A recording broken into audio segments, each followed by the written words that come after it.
नमस्कार, SK news मध्ये आपलं स्वागत आहे। आजची ताजी बातमी।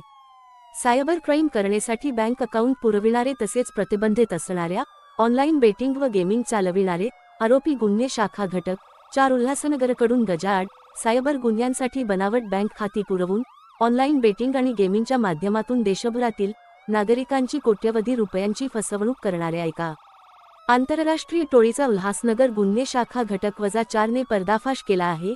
या कारवाईत पोलिसांनी 6 आरोपींना बेड्या ठोकल्या असून सोलापूर जिल्ह्यातील मोहोळ येथील सायबर फसवणुकीचा मुख्य सेटअप उद्ध्वस्त केला आहे। कारवाईचा तपशील।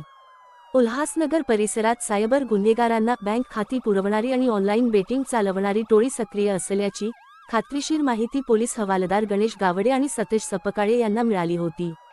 या माहितीच्या आधारे विठ्ठलवाडी पोलीस ठाण्यात भारतीय न्याय संहिता BNS कलम 318 435 माहिती तंत्रज्ञान कायदा कलम 66 क 66 ड आणि महाराष्ट्र जुगार प्रतिबंधक कायद्यान्वये गुन्हा दाखल करून पोलिसांनी मोठी छापा कारवाई केली। जप्त केलेला मुद्देमाल 3 laptop, 21 mobile phone, 23 SIM card, 155 ATM cards, 105 bank passbook व चेकबुक, 74,350 रुपये रोख रक्कम व इतर इलेक्ट्रॉनिक साहित्य। देशभरात 96 सायबर गुन्हे, 57 कोटींचा गंडा।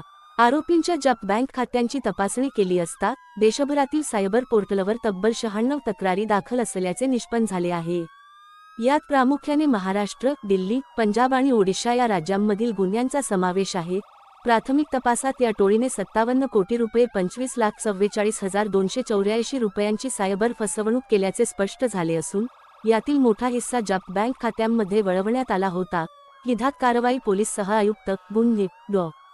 पंजाबराव ओगले, पोलीस उप आयुक्त गुन्हे अमरसिंग जाधव आणि सहाय्यक पोलीस आयुक्त शोध वजाईक शेखर बागडे यांच्या मार्गदर्शनाखाली वरिष्ठ पोलीस निरीक्षक राजेश गज्जल व त्यांच्या पथकाने केली।